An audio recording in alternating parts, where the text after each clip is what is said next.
le privilège de diriger le meilleur joueur de l'histoire du football. C'est un grand privilège. Demain, c'est son dernier match au Parc des Princes. J'ose espérer qu'il sera accueilli de la meilleure des façons.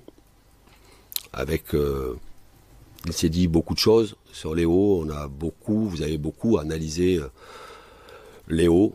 Et comme je vous ai dit, je crois que c'est la semaine dernière ou la semaine d'avant, je ne parlerai pas de sa première saison, mais qui était une saison où il fallait qu'il s'adapte automatiquement, puisque c'était la première fois qu'il sortait de Barcelone.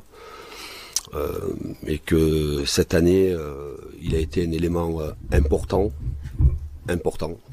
toujours disponible, toujours présent dans les séances d'entraînement, et que si même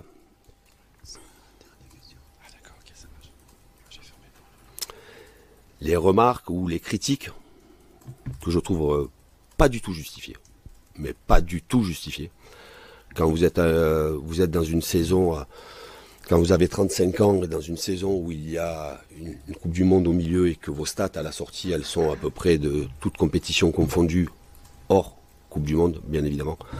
Vous êtes, je crois, je vais peut-être me tromper sur les chiffres, mais vous allez vous rectifier.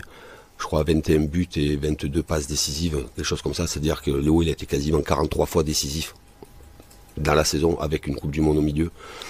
Il a toujours été au service de l'équipe, toujours au service du jeu, de l'animation, d'être le passeur, le finisseur.